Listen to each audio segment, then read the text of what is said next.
Q41 Hindi अध्याय 226 दूसरे दर्जे के दबंग तानाशाह से युद्ध। प्रथम श्रेणी क्षेत्र में जू झोऊ की ताकत लगभग अजेय है। जब तक वह वहां है, ट्रू मार्शल डिपार्टमेंट के पास प्रथम श्रेणी मैचों में हारने का कोई मौका नहीं है। fgaiwebenwell.com। यही कारण है कि सोंग यून्हे ने द्वितीय श्रेणी को जू झोऊ को चुनौती देने का आदेश दिया।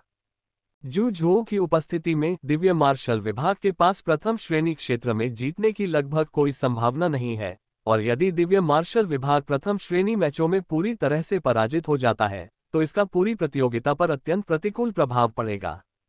इसलिए इस स्थिति को बदलने के लिए जू झोऊ को अक्षम करना होगा, जिससे उसकी लड़ाकू शक्ति काफी कम हो जाएगी या यहां तक कि उसे प्रतियोगिता में भाग लेने से भी रोका जा सकेगा।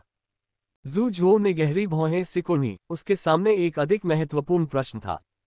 क्या सोंग यून्हे का आदेश एक व्यक्तिगत निर्णय था या दिव्य मार्शल विभाग के कुछ उच्च अधिकारियों के बीच आम सहमति थी? यदि यह बाद वाला मामला है तो स्थिति थोड़ी परेशानी वाली है। बेशक जू झोऊ को हमेशा यह महसूस होता था कि दिव्य मार्शल विभाग के उच्च अधिकारी मानव शक्ति के शिखर के रूप में मानवता के भाग्य से ऊपर ऐसे व्यक्तिगत हितों को नहीं रखेंगे, विशेषकर अब जब आंतरिक कलह, बाहरी खतरे तथा युद्ध की आशंका मंडरा रही है। दिव्य मार्शल विभाग के अधिकांश उच्च अधिकारी उस स्तर पर पहुंचकर मूर्ख नहीं हैं। उन्हें स्पष्ट रूप से समझना चाहिए कि दो विभागों की प्रतिस्पर्धा और मानव नियति के बीच क्या अधिक महत्वपूर्ण है। जू झोऊ ने अपनी भौहें कसकर सिकुड़ी, अपना सिर हिलाया और एक क्षण बाधा भरी। ये सब उनकी निजी अटकलें थीं। जहां तक सच्चाई का सवाल है तो डीन से बाद में पूछना बेहतर होगा। मंच पर सूची की घोषणा करने के बाद शेन वानचेन ने आगे कहा, सूची में शामिल लोगों को एकीकृत प्रशिक्षण प्राप्त होगा और सच्चा मार्शल विभाग पर्याप्त साधना संसाधन प्रदान करेगा। एक क्षण के लिए सभी लोग स्तब्ध रह गए, फिर उनके चेहरे पर उत्साह के भाव दिखाई दिए। जो लोग नहीं चुने गए वे सभी ईर्ष्या से भर गए। केवल किन फैंग ने थोड़ा सा मुंह सिकोड़ा। सच्चा मार्शल विभाग पहले से ही इतना गरीब था, क्या वे अपने अंतिम भंडार को भी समाप्त करने जा रहे थे? शेन वानचेन ने आगे कहा, प्रशिक्षण के इन 2 महीनों को कम मत समझो। चयनित होने का मतलब है कि आप सच्चे मार्शल डिपार्टमेंट के अभिजात वर्ग हैं और मानवता के प्रतिभाशाली लोगों में आप सबसे अभिजात वर्ग हैं। अभिजात वर्ग के लोगों पर अन्य लोगों की तुलना में अधिक जिम्मेदारियां होती हैं। शेन वानचेन ने प्रथम श्रेणी क्षेत्र के लोगों की ओर देखा। उनका स्वर कुछ अर्थपूर्ण था। प्रतियोगिता के बाद आप गुआंगहान के संपर्क में आने वाले पहले लोगों में से होंगे। ये सुनकर प्रथम श्रेणी क्षेत्र के 5 लोग, जिनमें जू झोऊ भी शामिल था, ध्यानमग्न हो गए। डीन ने संकेत दिया कि वे जल्द ही गुआंगहान में एक मिशन पर जाएंगे।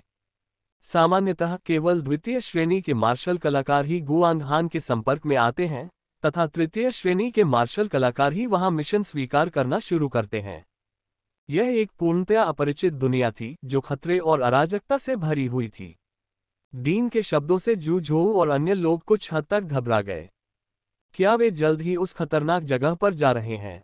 इस समय शेन वानचेन ने आगे कहा, आपको अत्यधिक घबराने की आवश्यकता नहीं है। आपके लिए गुआंगहान एक खतरा और अवसर दोनों है। यदि आप गुआंगहान में युद्ध योग्यता स्थापित कर सकते हैं तो राष्ट्र निश्चित रूप से आपके साथ अनुचित व्यवहार नहीं करेगा। आपके द्वारा मारे गए प्रत्येक अर्थ स्टार व्यक्ति के लिए एक उच्च इनाम होगा। इसके अलावा जब आप अर्थ स्टार की विशाल भूमि पर कदम रखते हैं तो एक चट्टान, एक पौधे का भी अत्यधिक शोध मूल्य होता है। यदि आप किसी जीवित अर्थ स्टार व्यक्ति को पकड़ सकें तो उसकी कीमत शुरू से ही कम से कम $1 अरब होगी। जहां तक मुझे पता है, अर्थ स्टार में कुछ साधना पवित्र कलाकृतियां भी हैं जो मानवता के लिए बहुत लाभदायक हैं, जो उच्च श्रेणी के अजेय पथ में बहुत सहायक हैं। यदि आप उन्हें प्राप्त कर सकते हैं तो मूल्य गौण है, आप मानवता के लिए एक उपकारक होंगे। उद्धरण चिन्ह। जैसा कि शेन वानचेन ने बिना किसी हड़बड़ी के कहा, सभी की आंखों से तनाव धीरे धीरे गायब हो गया और उसकी जगह उत्साह ने ले ली। जैसा कि शेन वानचेन ने कहा, वे पहले से ही मानव प्रतिभाओं में श्रेष्ठ थे और इतनी दूर तक आने के बाद वे एक सिद्धांत जानते थे, जितना बड़ा खतरा उतना बड़ा अवसर। गुआंगहान के सामने स्थित अर्थ स्टार अनंत अवसरों से भरा है। जू झोऊ को भी उत्साह का एहसास हुआ। जैसे जैसे वह रहस्यमयी और खतरनाक पृथ्वी तारे के बारे में अधिक जानता गया, वह उत्साहित और आशान्वित महसूस करने लगा। बैठक समाप्त करने से पहले शेन वानचेन ने गुआंग हान और अर्थस्टार के बारे में आगे बात की। जाने से पहले उन्होंने सूची में शामिल 15 लोगों से कार्य सूचनाओं के लिए एक बड़ा समूह बनाने को कहा। किन फैंग ने तुरंत कार्रवाई की, एक बड़ा समूह बनाया और शू झोउ तथा अन्य 15 लोगों को भी इसमें शामिल कर लिया। ये बैठक अंततः यही समाप्त हुई। जू झोउ, एक पल के लिए मेरे साथ बाहर आओ। शेन वानचेन ने बोलना समाप्त किया और बैठक हॉल से बाहर जाने के लिए मुड़ गया। जू झोउ अभी अभी समूह में शामिल हुआ था और डीन से बात करने का इरादा कर रहा था। अप्रत्याशित रूप से डीन ने उसे खोजने की पहल की। तुरंत जू झोउ जल्दी से उठ गया और उसके पीछे बाहर चला गया। मीटिंग हॉल से बाहर निकलते हुए, डीन, यह क्या है? शेन वानचेन ने उसकी ओर देखा और कहा, क्या आपके पास 120 EQ पॉइंट से आगे साधना करने का आत्मविश्वास है? जू झोउ एक पल के लिए स्तब्ध रह गया, फिर अपना सिर हिलाया और कहा, मुझे यकीन नहीं है। मैं अभी 92 EQ पॉइंट तक पहुंचा हूं, लेकिन मैंने सुना है कि सामान्य परिस्थितियों में मनुष्य केवल 120 EQ पॉइंट तक ही पहुंच सकता है। इससे आगे विशेष तरीकों की आवश्यकता है। शेन वानचेन ने सिर हिलाया और कहा, दिव्य मार्शल विभाग विशेष तरीकों का उपयोग करता है, और वास्तव में सच्चा मार्शल विभाग भी ऐसा ही करता है। हालांकि ये थोड़ा खतरनाक हो सकता है। उन्होंने थोड़ा सोचा, फिर कहा, ऐसा क्यों न हो, आप पहले 120 EQ पॉइंट्स तक साधना करें, फिर देखें कि क्या आप बाद के EQ पॉइंट्स पा सकते हैं।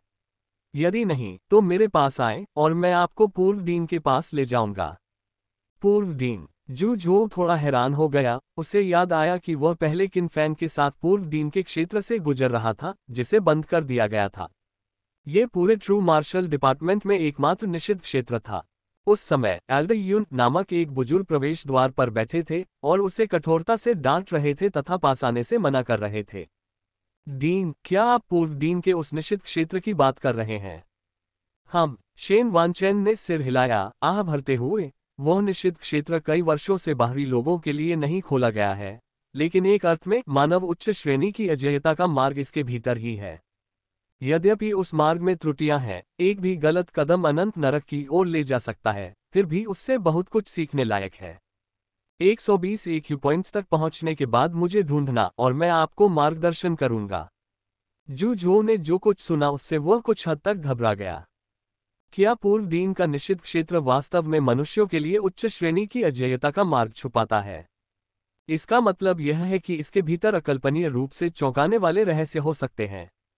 जू झोउ को किन फैंग से बहुत पहले से पता था कि ट्रू मार्शल डिपार्टमेंट की गिरावट पूर्व डीन से संबंधित थी। अब ऐसा लगता है कि इसका जवाब उस निषिद्ध क्षेत्र में ही छिपा हो सकता है। 120 EQ पॉइंट्स। जू झोउ ने गणना की कि वह जल्द ही वहां तक पहुंच सकेगा। उन्होंने अनुमान लगाया कि EQ पॉइंट खोलने की वर्तमान दर से 120 EQ पॉइंट तक पहुंचने में 1 महीने से भी कम समय लगेगा। 120 EQ पॉइंट्स, पूर्व डीन, उच्च श्रेणी का अजेयपद। जू झोउ को अपने दिल में और भी अधिक प्रत्याशा महसूस हुई। जैसे जैसे उसकी शक्ति बढ़ती गई, इस संसार का वास्तविक स्वरूप उसके सामने प्रकट होता गया। हालांकि जू झोउ को तुरंत एक महत्वपूर्ण मामला याद आ गया। डीन सोंग यून्हे द्वारा दिव्य मार्शल डिपार्टमेंट अकादमी में पहले जारी किए गए आदेश के संबंध में क्या ये DMW के उच्च अधिकारियों द्वारा सर्वसम्मति से लिया गया निर्णय हो सकता है? जू झोउ ने शेन वानचेन को देखा। शेन वानचेन ने ये सवाल सुना और थोड़ा सा भौहें सिकोड़ ली। उन्होंने एक क्षण विचार किया और अपना सिर हिलाते हुए कहा, संभवतः कुछ लोग उनका समर्थन करते होंगे, लेकिन सभी नहीं। जू झोउ ने भौहें सिकोड़ते हुए कहा, क्या वे लोग इतने बेईमान हैं? शेन वानचेन ने उसकी ओर देखा और धीरे से कहा, ऐसा नहीं है कि दिव्य मार्शल विभाग बेईमान है, बल्कि इसके पीछे कुछ लोग हैं जो अपने हितों के लिए काम कर रहे हैं। ब्याज से संबंधित? जू झोउ हैरान रह गया। शेन वानचेन ने गहरी आवाज में कहा, दिव्य मार्शल विभाग का प्रारंभिक बिंदु पशुकोर के साथ खेती के माध्यम से था, और बाद के साधना पथों को भी अद्वितीय साधना संसाधनों की आवश्यकता होती है। आपको पता होना चाहिए कि चाहे वह शोधन औषधि हो, पशुकोर हो या रक्तसार हो, मनुष्यों द्वारा उपयोग किए जाने वाले इन साधना संसाधनों को मनुष्यों द्वारा उपभोग किए जाने से पहले जटिल शोधन प्रक्रियाओं से गुजरना पड़ता है। और ये सभी वास्तव में दिव्य मार्शल विभाग के संस्थापकों द्वारा नियंत्रित हैं, अर्थात इनर सिटी के भीतर शीर्ष परिवार के कबीले। खेती के संसाधनों को वितरित और बेचकर वे हर साल भारी मुनाफा कमा पाते हैं। यदि दिव्य मार्शल विभाग मना कर देता है तो वे अपने साधना संसाधन किसे बेचेंगे? यही मूल मुद्दा है। शेन वानचेन ने आगे कहा, निस्संदेह इनमें से अधिकांश परिवार स्पष्ट रूप से समझते हैं कि यदि दिव्य मार्शल विभाग वास्तव में काम नहीं करता है तो वे मानवता की रक्षा के लिए इन लाभों को छोड़ देंगे। आखिरकार अगर वे सच्चे मार्शल डिपार्टमेंट की साधना पर स्विच करते हैं तो वे अभी भी इससे लाभ कमा सकते हैं। लेकिन हमेशा कुछ बुरे लोग होते हैं जो इसका पालन नहीं करना चाहते, मुख्यतः इसलिए क्योंकि मनुष्य अभी तक वास्तविक जीवन मृत्यु संकट के बिंदु पर नहीं पहुंचे हैं। अधिकांश युद्ध छोटे स्थानीय झड़पें हैं, लंबे समय से बड़े पैमाने पर युद्ध नहीं हुए हैं। शेन वानचेन ने व्यंग्यात्मक लहजे में कहा, कुछ लोग तो ये भी सोचते हैं कि अर्थ स्टार के साथ शांति समझौते पर हस्ताक्षर होना चाहिए। उनका मानना है कि ब्लू स्टार और अर्थ स्टार को शत्रुता समाप्त कर देनी चाहिए तथा शांति ही दीर्घकालिक रास्ता है। वे हठपूर्वक अपने हितों पर अड़े रहते हैं और यदि आप उनसे ऐसा करने को कहें तो वे पूरी मानवता के साथ नष्ट हो जाएंगे। जू झो ने अपनी भौहें थोड़ी सिकुड़ी, क्या ये लोग एक पंथ की तरह नहीं हैं? वास्तव में ये बहुत अलग नहीं है। शेन वानचेन ने सिर हिलाया, लेकिन पंथ और भी अधिक चरमपंथी होंगे, जैसे कि चंद्रदेव संप्रदाय। वे सोचते हैं कि ब्लू स्टार मानवता का घर नहीं है, पृथ्वी स्टार उनका अंतिम गंतव्य है। और उनका मानना है कि मृत्यु के बाद हर कोई अर्थ स्टार में प्रवेश करता है, इसलिए उन्हें अर्थ स्टार के प्रति अत्यंत श्रद्धा रखनी चाहिए तथा उसे एक दिव्य अछूत इकाई के रूप में देखना चाहिए। शेन वानचेन ने ठंडी आवाज में कहा, ये लोग एक दिन पृथ्वी पर स्टार उन्हें सबक सिखाएंगे। जू झो ने असहायता से अपना सिर हिलाया। डीन ने आज जिन विषयों पर बात की उन्होंने वास्तव में उनके विश्व दृष्टिकोण को हिलाकर रख दिया। उन्होंने यह उम्मीद नहीं की थी कि दिव्य मार्शल विभाग के पीछे इनर सिटी के सभी शीर्ष परिवार शामिल थे और इन शीर्ष परिवारों के बीच अर्थ स्टार के साथ समझौते पर हस्ताक्षर करने जैसे बेतुके विचार भी हैं। ये पिछले जन्म में पश्चिमी शक्तियों के आक्रमण से किस प्रकार भिन्न है, जहां द किंग ने बिना किसी लड़ाई के आत्मसमर्पण कर दिया था और स्वेच्छा से भूमि और क्षतिपूर्ति सौंप दी थी। जहां तक चंद्रदेव संप्रदाय का प्रश्न है तो ये कहने की आवश्यकता नहीं है कि बस सुनिए और यह बुद्धिहीन है। लेकिन दूसरी ओर सोचने पर ऐसा लगता है कि ऐसे लोग हर दुनिया में मौजूद हैं और ऐसी घटनाएं होना बिल्कुल सामान्य बात है। मैंने आज आपसे इस बारे में बात करने का कारण, शेन वानचेन ने धीरे से कहा, आपको ये समझाना है कि दिव्य मार्शल विभाग में हर कोई दुश्मन नहीं है, नहीं वे सभी अच्छे लोग हैं। वास्तव में दिव्य मार्शल विभाग में सड़े हुए सेब हैं। लेकिन निश्चिंत रहें, गुआंगहान मार्शल यूनिवर्सिटी में वे आपको छू नहीं सकते। यहां तक कि सोंग यून्हे भी आपके खिलाफ खुलेआम कदम उठाने की हिम्मत नहीं करेगा। जू झो ने सिर हिलाया।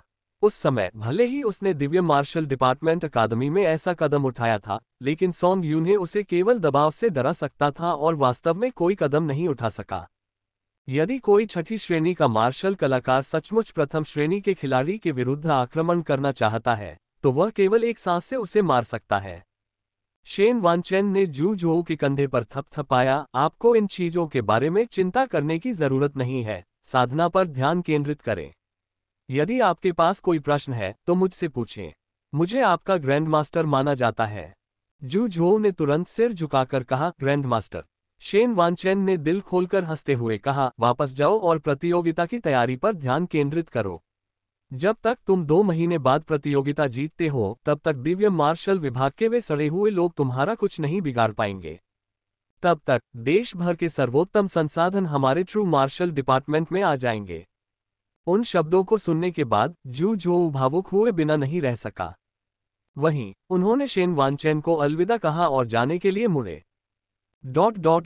डिंग। जैसे ही जू झो विला में वापस आया उसके फोन पर एक सूचना आई। उन्होंने अपना फोन चेक किया तो पाया कि किसी ने उनके खाते में 1000 योगदान अंक ट्रांसफर कर दिए हैं।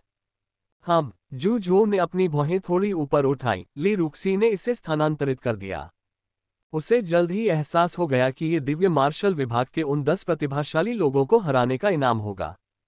ये स्थानांतरण ली रुक्सी द्वारा नहीं बल्कि गुआंगहान मार्शल यूनिवर्सिटी द्वारा किया गया था। गुआंगहान मार्शल यूनिवर्सिटी ने हमेशा विभिन्न विभाग अकादमियों के बीच प्रतिस्पर्धा का समर्थन किया है, न कि इसका विरोध किया है। जब तक आप अन्य अकादमियों की शीर्ष प्रतिभाओं को पराजित करते रहेंगे, आप 100 योगदान अंक अर्जित कर सकेंगे। जू झो ने लगातार 10 को हराया, कुल 1000 योगदान अंक। लेकिन अभी मेरे पास योगदान अंकों की कमी नहीं है। जू झो ने मुस्कुराते हुए अपना सिर हिलाया, अब उसे सचमुच पैसों में कोई दिलचस्पी नहीं है। उसके पास अभी भी कई हजार योगदान अंक बचे हैं। पिछली बार खरीदी गई 500 ज्ञान की गोलियां अभी तक खत्म नहीं हुई हैं, साधना जारी रखने का समय आ गया है। जू झो की आंखें दृढ़ निश्चय थीं। वह यथाशीघ्र 120 एपर्चर तक पहुंचना चाहता है ताकि देख सके कि 120 एपर्चर से आगे का दृश्य कैसा दिखता है। और यह भी देखना था कि पूर्व दिन के मार्ग पर वास्तव में दृश्य कैसा है। उसके लिए 120 एपर्चर पार करने का मतलब है कि वह सीधे द्वितीय श्रेणी स्तर पर पहुंच सकता है। और केवल द्वितीय श्रेणी तक पहुंचने पर ही आप वास्तव में इस दुनिया के संपर्क में आ सकते हैं और इसके अज्ञात पक्ष को देख सकते हैं। जू झो ने अपनी आंखें बंद कर ली और चुपचाप साधना शुरू कर दी। ... इस बीच जब जू झो खेती कर रहा था, हजार दानव गुफा के बाहरी इलाके में एक सुनहरे पंखों वाला टायरानोसॉरस, पूरी तरह से सोने का पानी चढ़ा हुआ, 10 मीटर से अधिक लंबा और 4800 किलोग्राम वजन का, एक पहाड़ की चोटी पर खड़ा था। इसका शरीर एक छोटे पर्वत के समान था जो पूरी तरह से इस्पात जैसे सुनहरे शल्कों से ढका हुआ था तथा सूर्य के प्रकाश में असाधारण रूप से भव्य दिखाई देता था। टायरानोसॉरस चुपचाप खड़ा था, अपना सिर थोड़ा झुकाए हुए नीचे की विशाल भूमि को देख रहा था, जैसे कोई राजा अपने क्षेत्र का निरीक्षण कर रहा हो। हजार दानव गुफा के बाहरी क्षेत्र का 90% हिस्सा मैंने साफ कर दिया है। जू झो ने मन ही मन सोचा, अब सरहद पर कोई विचित्र जानवर नहीं होना चाहिए। शायद अब आंतरिक क्षेत्र में वापस जाकर देखने का समय आ गया है। सुनहरे पंखों वाले टायरानोसॉरस की विशाल आंखों में प्रत्याशा की झलक दिखाई दी। इन दिनों सरहद पर वह दिन रात प्रथम श्रेणी के उत्परिवर्ती जानवरों को खा रहा था और स्वाद के प्रति उदासीन होता जा रहा था। अभी उसे उन दिनों की बहुत याद आ रही है जब हर भोजन एक तृतीय श्रेणी का उत्परिवर्ती जानवर होता था। बेशक वह अभी भी तीसरे दर्जे वालों को नहीं संभाल सकता, लेकिन अब वह द्वितीय श्रेणी के उत्परिवर्ती जानवरों को चुनौती देने का प्रयास कर सकता है। गर्जना। इसी समय दूर से एक भयंकर पशु की दहाड़ सुनाई दी। हम सुनहरे पंखों वाले टायरानोसॉरस ने अपना सिर उठाया, उसकी आंखों में जिज्ञासा की झलक थी। इन दिनों कोई भी उत्परिवर्ती जानवर जो उसके सामने आता था, उसकी आभा से भयभीत हो जाता था। इस समय कौन मूर्ख प्राणी अपने राज्य में जोर से दहाड़ने का साहस कर रहा था? क्या वह जीने से थक गया था? तभी सुनहरे पंखों वाले टायरानोसॉरस के चेहरे पर एक सूक्ष्म परिवर्तन दिखाई दिया, मानो उसने कुछ महसूस किया हो। क्या ये वही है? टकरा जाना। अगले ही क्षण एक गहरे सुनहरे रंग की आकृति आसमान में उड़ी। सुनहरे पंखों वाला टायरानोसॉरस अपने पंख फड़फड़ाते हुए तेजी से उस दिशा में उड़ चला। जैसे जैसे उसका स्तर बढ़ता गया, उसकी गति बहुत तेज हो गई तथा पूरी शक्ति से उड़ते समय उसकी गति ध्वनि की गति से दोगुनी हो गई। आधे मिनट बाद सुनहरे पंखों वाला टायरानोसॉरस हवा में मंडरा रहा था, उसकी बड़ी बड़ी आंखें आश्चर्य से नीचे देख रही थीं। नीचे एक सुनहरा विशालकाय शेर खड़ा था जो उस पर अपने विषदंत तान रहा था। ये शेर अविश्वसनीय रूप से प्रभावशाली लग रहा था, इसका पूरा शरीर ज्वाला की तरह हयाल से ढका हुआ था तथा इसकी आभा प्रथम श्रेणी के मानकों से कहीं अधिक थी। दूसरे दर्जे का उत्परिवर्ती जानवर। लेकिन जू झो को आश्चर्य इस बात से नहीं हुआ। उसने इस सुनहरे विशालकाय शेर को पहचान लिया। जब ली रूक्सी और मैं हजार दानव गुफा में प्रवेश कर रहे थे तो डॉन रिज पर हमारा सामना इस शेर से हुआ, जिसके कारण हमें वहां से अलग होना पड़ा। उस घटना के कारण वह गलती से सहस्त्र दानव गुफा के आंतरिक क्षेत्र में प्रवेश कर गया। फिर उन्होंने कई तरह की खोजबीन की। ये कहना सुरक्षित है कि यदि यह स्वर्णिम विशालकाय शेर न होता तो ये सब कुछ भी नहीं हो पाता। प्रतिद्वंद्वी को उनका पुराना दुश्मन माना जाता है। हालांकि जू झो को भी कुछ आभार व्यक्त करना चाहिए। आखिरकार यदि यह शेर न होता तो उसे हजार दानव गुफा में उन भाग्यशाली घटनाओं का सामना नहीं करना पड़ता, न ही वह उन 2 तृतीय श्रेणी के विशालकाय जानवरों को प्राप्त कर पाता। ये वास्तव में वे 2 तृतीय श्रेणी के विशालकाय जानवर ही थे जिन्होंने उसे वर्तमान स्थिति तक पहुंचने में मदद की। गर्जन। जब जू झो अपनी यादों में खोया हुआ था, नीचे सुनहरे विशालकाय शेर ने गुस्से से दहाड़ लगाई। एक प्रतिष्ठित द्वितीय श्रेणी के विशालकाय जानवर के रूप में वह जू झो की कृपालु निगाह को सहन नहीं कर सका। वह तुरंत उछल पड़ा जैसे बिजली का एक सुनहरा बोल्ट चमक रहा हो और सुनहरे पंखों वाले टायरानोसॉरस पर हमला कर दिया। फुट। सुनहरे पंखों वाला टायरानोसॉरस अपने पंखों को हल्के से फड़फड़ाता था, जिससे वह आसानी से बच जाता था। उस समय स्वर्ण विशालकाय शेर का आकस्मिक हमला बहुत आक्रामक और अपरिहार्य था। लेकिन वर्तमान गोल्डन विंग टायरानोसॉरस को ये कुछ अनाड़ी लगा। आखिरकार अब गोल्डन विंग टायरानोसॉरस गति में सबसे आगे है। गर्जन। अपना हमला विफल होते देख स्वर्णिम विशालकाय शेर ने क्रोध से दहाड़ लगाई, फिर उछलकर शू झो की ओर अपना पंजा चलाया। फुट। सुनहरे पंखों वाला टायरानोसॉरस एक बार फिर चकमा देकर भाग गया। स्वर्ण विशालकाय सिंह लगातार उग्र होता जा रहा था, लगातार छलांग लगा रहा था और स्वर्ण पंख वाले टायरानोसॉरस पर भयंकर हमले कर रहा था। लेकिन दुर्भाग्यवश गोल्डन विंग टायरानोसॉरस की गति उसकी अपनी गति से कहीं अधिक थी। इसके अतिरिक्त गोल्डन विंग टायरानोसॉरस ऊंची उड़ान भर सकता था, जबकि गोल्डन जायंट लान केवल जमीन पर ही उछल सकता था, इसलिए चाहे वह कितनी भी कोशिश कर ले, वह गोल्डन विंग टायरानोसॉरस को जरा भी नुकसान नहीं पहुंचा सकता था। दहाड़ दहाड़। स्वर्ण विशाल सिंह पागलपन में दहाड़ने लगा। उसे एहसास हुआ कि प्रतिद्वंद्वी उसके साथ खिलवाड़ कर रहा है। आखिरकार सुनहरे पंखों वाला टायरानोसॉरस आसानी से ऊंची उड़ान भर सकता था, लेकिन इसके बजाय वह नीचे ही मडराता रहा और उसके साथ अंतहीन चक्कर लगाता रहा। द्वितीय श्रेणी का होने के कारण वह ऐसा अपमान सहन नहीं कर सकता था। गर्जन। स्वर्ण विशाल सिंह क्रोध से दहाड़ा। क्या सुनहरे पंखों वाले टायरानोसॉरस से प्रश्न पूछना ही आपके लिए टालमटोल है? सुनहरे पंखों वाला टायरानोसॉरस उसका आशय समझ गया। फुट। अगले ही क्षण सुनहरे पंखों वाला टायरानोसॉरस नीचे की ओर गोता लगाने लगा। टकराना। इसके विशाल भारी पंख एक विशाल धातु के बोर्ड की तरह नीचे की ओर फड़फड़ाते हुए प्रतिद्वंद्वी के सिर पर जोरदार प्रहार कर रहे थे। एक क्षण में ही स्वर्ण दैत्याकार शेर का सिर टूट गया और खून बहने लगा। आओ। स्वर्णिम विशालकाय शेर क्रोध में दहाड़ा, पुनः उछला, जवाबी हमला करने का प्रयास किया, लेकिन उड़ने में असमर्थता के कारण उसे एक बार फिर उपहास का पात्र बनना पड़ा। टायरानोसॉरस जानवर फिर से हवा में उड़ गया, उसकी विशाल पार्श्विक आंखों में गंभीरता की झलक दिख रही थी। ये वास्तव में द्वितीय श्रेणी का उत्परिवर्ती जानवर है, जैसी की अपेक्षा थी, मोटी चमड़ी वाला और कठोर। जू झो ने मन ही मन सोचा, यदि यह प्रथम श्रेणी स्तर 9 का उत्परिवर्ती जानवर होता तो मेरी यह हथेली कम से कम उसके आधे शरीर को कुचल सकती थी। लेकिन स्वर्णिम विशालकाय शेर पर यह महज एक घर्षण था। बहुत बढ़िया, मैं तुम्हारा इस्तेमाल करके देखूंगा कि क्या मैं अब सचमुच दूसरे दर्जे के प्रतिद्वंद्वी से मुकाबला कर सकता हूं। सुनहरे पंखों वाले टायरानोसॉरस की आंखों में युद्ध की मंशा झलकती थी। स्वूश। अगले ही क्षण टायरानोसॉरस जानवर अचानक गति से आकाश की ओर बढ़ गया। एक उड़ने वाले शिकारी के रूप में गोल्डन विंग टायरानोसॉरस ने अपने तीसरे विकास के दौरान एक प्रतिभा प्राप्त की, डुबकी लगाओ। जब यह आकाश से गोता लगाता है तो ये दुश्मनों को 200%, 500% तक भारी क्षति पहुंचाता है तथा अधिक ऊंचाई पर गोता लगाने पर अधिक क्षति होती है। 300 metre, 500 metre, 1000 metre, 3000 metre, 5000 metre. Swoosh. स्वर्ण पंख वाला टायरानोसॉरस मिसाइल की तरह 5000 मीटर की ऊंचाई से उतरा, उसकी गति बहुत तेज थी। गर्जन। उसने धरती हिला देने वाली दहाड़ लगाई और अपने विशाल पंखों को अपनी पूंछ के पीछे मुड़कर नीचे की ओर उड़ गया। धमाका। टायरानोसॉरस जानवर सुनहरे विशालकाय शेर से टकराया जैसे दो भारी ट्रक आमने सामने टकरा रहे हों और जोरदार गर्जना हुई। धप। तुरंत ही स्वर्णिम विशालकाय शेर का माथा धंस गया और खून बहने लगा। आह! वह बुरी तरह चिल्लाया, उसकी आंखों में सदमा साफ दिखाई दे रहा था। एक छोटे से प्रथम श्रेणी के उत्परिवर्ती जानवर से इतनी भयावह क्षति कैसे हो सकती है? क्या ये गहरा सुनहरा पक्षी किसी दिव्य पशु का वंशज हो सकता है?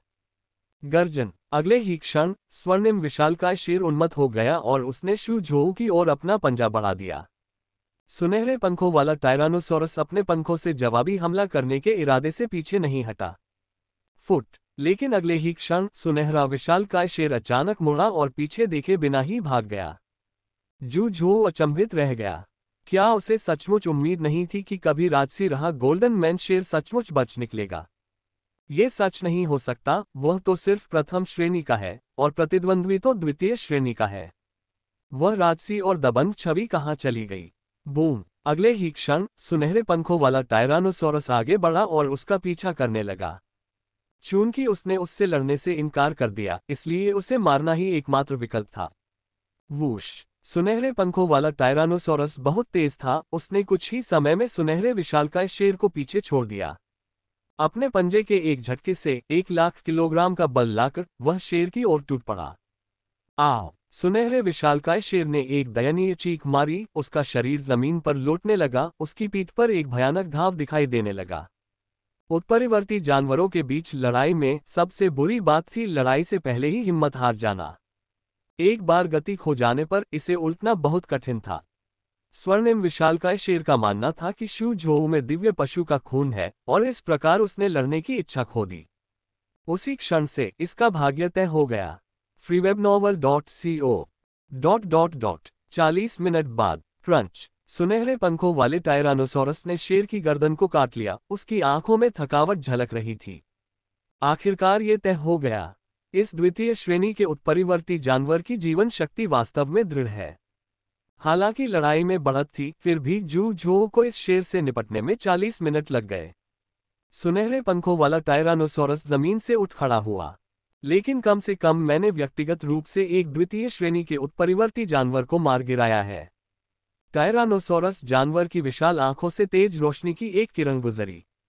इस युद्ध ने इसकी क्षमता भी सिद्ध कर दी, ये किसी भी द्वितीय श्रेणी के उत्परिवर्ती जानवर को मार डालने में सक्षम है। अब समय आ गया है कि हम हजार दानव गुफा के भीतरी क्षेत्र में लौट जाएं। सुनहरे पंखों वाला टायरानोसोरस अपना सिर घुमाकर सुनहरे विशालकाय शेर की लाश की ओर चला गया। आंतरिक क्षेत्र की ओर जाने से पहले उसे इस शेर को पूरी तरह से पचाना था। जू झोऊ ने अनुमान लगाया कि यह सुनहरा विशालकाय शेर उसके लिए दूसरे रैंक तक पहुंचने के लिए पर्याप्त हो सकता है। अगले दिनों में जू झोऊ ने अपना लंबा और थकाऊ प्रशिक्षण जीवन फिर से शुरू कर दिया। लेकिन जैसे जैसे समय बीतता गया, जू झोऊ के दिल में उत्सुकता और भी मजबूत होती गई, क्योंकि उसके अवतार के निरंतर विकास के साथ उसका वजन 5000 किलोग्राम के करीब पहुंच रहा था। अगला विकास आसन था 4848.5, 4878.5, 4908.5। पलक झपकते ही 6 दिन बीत गए। स्विश! हजार दानव गुफा में सुनहरे पंखों वाले टायरानोसोरस ने अचानक अपनी विशाल आंखें खोली। अंततः इसका वजन 5000 किलोग्राम से अधिक हो गया और सफलता के उस क्षण में लंबे समय से प्रतीक्षित विकास विकल्प एक बार फिर प्रकट हुआ। विला के अंदर जू झोऊ जमीन पर पैर मोड़कर बैठा था, उसकी आंखों में उत्साह की झलक थी। अभी अभी गोल्डन विंग टायरानोसोरस का वजन अंततः 5000 किलोग्राम को पार कर 5028.5 किलोग्राम तक पहुंच गया। अवतार का पहला विकास 5 किलोग्राम का था, दूसरा विकास 50 किलोग्राम का था, तीसरा विकास 500 किलोग्राम का था। पिछले पैटर्न के अनुसार चौथा विकास 5000 किलोग्राम का होगा। जू झोऊ चुपचाप थोड़ी देर तक इंतजार करता रहा। कुछ ही क्षणों बाद पैनल अंततः सामने आ गया। प्रजातियों की सीमा पूरी हो गई है, 2 विकास दिशाएं चुनी जा सकती हैं। विकास 1, अंतरिक्ष प्रतिभा को बढ़ाएं, अंतरिक्ष शक्ति को समझें, धीरे धीरे स्थानिक स्थिति, अंतरिक्ष आंदोलन, अंतरिक्ष कारावास प्राप्त करें, जब तक कि अंतरिक्ष शक्ति में पूरी तरह से महारत हासिल न हो जाए। विकास 2, अग्नि प्रतिभा को बढ़ाएं, अग्नि शक्ति को समझें, दुनिया की असंख्य आग को नियंत्रित करें। विकास 3, थंडर और लाइटनिंग प्रतिभा को बढ़ाएं, थंडर पावर को समझें, स्वर्गीय क्लेश बने, थंडर क्लेश के साथ दुनिया को नष्ट करें। विकास 4, आत्मिक प्रतिभा को बढ़ाएं, मानसिक शक्ति को समझें, भय और धमकी का प्रयोग करें, मल्टीवर्स के भ्रम पैदा करें। विकास 5, अमर प्रतिभा को बढ़ाएं, शाश्वत जीवन प्राप्त करें, सभी जादू से प्रतिरक्षित हो, अविनाशी शरीर, अविनाशी आत्मा, शाश्वत अस्तित्व। विकास 6... पैनल के उदय के साथ शू झोऊ के सामने विकास की दर्जनों दिशाएं सामने आईं। जू झोऊ क्षण भर के लिए स्तब्ध रह गया। क्या उन्हें इस बात की उम्मीद नहीं थी कि इस विकास के साथ इतने सारे विकल्प सामने आएंगे? हालांकि जू झोऊ ने जल्दी ही अपने आप को संभाल लिया। क्या आप 2 विकास दिशाएं चुनने में सक्षम हैं? जू झोऊ की नजर प्रत्येक विकल्प पर पड़ी, फिर वह चिंतन में डूब गया। ये कहना होगा कि यह विकास वास्तव में कुछ कठिन विकल्प प्रस्तुत करता है। ये विकास दिशाएं कुछ हद तक मानव प्रतिभाओं के समान हैं, जिनमें विविधतापूर्ण व्यवस्था है, अंतरिक्ष प्रतिभा, अग्नि प्रतिभा, वज्र और बिजली प्रतिभा। क्या ये किसी दिव्य राक्षस की दिशा में विकसित हो रहा है? जू झोऊ ने सोचा। जहां तक वह जानता था, दिव्य पशु विशेष प्रतिभाओं के साथ पैदा होते हैं और परिपक्व होने के साथ उनकी प्रतिभाएं और भी मजबूत होती जाती हैं। पैनल द्वारा प्रस्तुत विकल्पों का स्पष्टतः समान प्रभाव होगा। मुझे कौन से 2 चुनने चाहिए? जू झो थोड़ा हिचकिचा रहा था। उसी समय पैनल पर एक संकेत प्रदर्शित हुआ। दो क्षमताओं को चुनने से उन्हें मुख्य निकाय के साथ साझा किया जाएगा, जिससे मुख्य निकाय को 50% प्रतिक्रिया प्रभाव मिलेगा। मुख्य निकाय भी प्रतिक्रिया क्षमता प्राप्त कर सकता है। जू झो हैरान रह गया। क्या इसका मतलब यह है कि उसका मुख्य समूह भी एक साथ दो प्रतिभाएं प्राप्त कर सकता है? जू झो की अभिव्यक्ति गंभीर हो गई। यदि ऐसा था तो उसे सावधानी से चयन करना होगा। इसके बाद उन्होंने विकल्पों का ध्यानपूर्वक अध्ययन किया। एक पल के बाद, विकास एक मेरे लिए उपयुक्त होना चाहिए, जू झो ने मन ही मन सोचा। अधिकांश विकास दिशाएं जैसे आग, गड़गड़ाहट, हिम आक्रामक साधन हैं। लेकिन वर्तमान में गोल्डन विंग टायरानोसॉरस के पास आक्रामक तरीकों की कमी नहीं है। इसके विपरीत अंतरिक्ष प्रतिभा, जो एक अनोखी श्रेणी है, काफी दुर्लभ है और मनुष्यों में भी अत्यंत दुर्लभ है। सबसे महत्वपूर्ण बात यह है कि अंतरिक्ष शक्ति का उपयोग अत्यंत बहुमुखी है। उदाहरण के लिए सबसे आम अंतरिक्ष आंदोलन, टेलीपोर्टेशन। कल्पना कीजिए, यदि किसी को ये क्षमता हासिल हो जाए तो वह तुरंत हजारों मील दूर जा सकता है। दुनिया में ऐसी कोई जगह नहीं होगी जहां वह न पहुंच सके। बुनियादी अंतरिक्ष आंदोलन के अलावा अंतरिक्ष कारावास भी है। यह अच्छी तरह से समझा जा सकता है, जैसे जब जू झो ने तीसरे क्रम के विशालकाय जानवर को अपने निजी स्थान में कैद कर लिया था, तो ये भी अंतरिक्ष कारावास का एक रूप है। यह एक आक्रामक साधन के रूप में भी काम कर सकता है, जैसे दुश्मनों पर व्यापक हमले के लिए अंतरिक्ष टुकड़ों का उपयोग करना। विकास एक अनिवार्य विकल्प है। जू झो ने सोचा, विकास की दूसरी दिशा के बारे में क्या? उन्होंने कुछ समय तक इसका अध्ययन किया और सोचा कि इवोल्यूशन 5 भी उनके अनुकूल है। अनंत जीवन कुछ हद तक अमूर्त प्रतीत होता है, लेकिन पैनल के विवरण के अनुसार यह विकास दिशा शरीर और आत्मा दोनों में अमर कारकों का निर्माण करेगी। शरीर और आत्मा दोनों को बहुत बढ़ावा देता है। ये वृद्धि शक्ति में वृद्धि नहीं है, बल्कि लचीलेपन में वृद्धि है। ये युद्ध की तरह है, जहां अन्य लोग 1 मिनट तक टिक सकते हैं, आप 10,000 घंटे तक टिक सकते हैं। बेशक जू झो के लिए सबसे महत्वपूर्ण बात यह वाक्यांश है, सभी जादू से प्रतिरक्षित। केवल इसी वाक्यांश के कारण ये पहले से ही अन्य सभी विकल्पों से ऊपर है। विकास 1 और विकास 5 चुने। जू झो ने अपना निर्णय लिया। जैसे ही उसने चुनाव किया, उसी समय दूर सहस्त्र दानव गुफा में गर्जना। सुनहरे पंखों वाले टायरानोसॉरस को विकास के आगमन का आभास हो गया था, इसलिए उसने अपना सिर उठाया और लंबी दहाड़ लगाई। अगले ही क्षण उसके पंख फड़फड़ा उठे। सुनहरे पंखों वाले टायरानोसॉरस के चारों ओर एक शक्तिशाली ऊर्जा संघनित हो गई, आकाश बदल गया और गड़गड़ाहट शुरू हो गई। FEWebNovel.com। टायरानोसॉरस के शरीर से प्रकाश का एक विस्फोट हुआ, जो लगातार तीव्र होता गया और अंततः एक विशाल सफेद कोकून का निर्माण हुआ, जिसने सुनहरे पंखों वाले टायरानोसॉरस को अपने अंदर ढक लिया। कोकून के भीतर सुनहरे पंखों वाला टायरानोसॉरस रूपांतरित होने लगा। सबसे पहले इसके पंख, जो मूलतः सुनहरे थे, अधिक चमकदार होने लगे। जैसे ही प्रकाश प्रवाहित हुआ, ऐसा प्रतीत हुआ मानो रहस्यमय आकृतियां उन पर नृत्य कर रही हों। जैसे जैसे विकास की शक्ति बढ़ती गई, पंख धीरे धीरे बड़े, चौड़े और मजबूत होते गए। उसका शरीर भी लगातार फैल रहा था, उसकी सभी कोशिकाएं और मांसपेशियां पुनर्गठित हो रही थीं, तथा उसकी त्वचा पर रहस्यमय पैटर्न फैल रहे थे। अमर कारक एकीकृत हो रहे थे। विकास जारी रहा। कोकून के अंदर का प्रकाश एक छोटे सूर्य की तरह लगातार प्रबल होता गया। सुनहरे पंखों वाला टायरानोसॉरस लगातार प्रकाश में रहस्यमय ऊर्जा को अवशोषित करता रहा, तथा धीरे धीरे आसपास के स्थान की संरचना और उतार चढ़ाव को महसूस करने लगा। अंतरिक्ष प्रतिभा जागृत। ये प्रक्रिया बहुत लंबी थी। 2 घंटे से अधिक समय बाद, बूम, विशाल प्रकाश कोकून अचानक फट गया, जिससे एक शक्तिशाली ऊर्जा तरंग निकली। प्रकाश और छाया से भरा आकाश धीरे धीरे छंट गया। एक लोहे का विशालकाय जानवर, जो 8 मीटर ऊंचा और 10 मीटर से अधिक लंबा था, जमीन पर सीधा खड़ा था।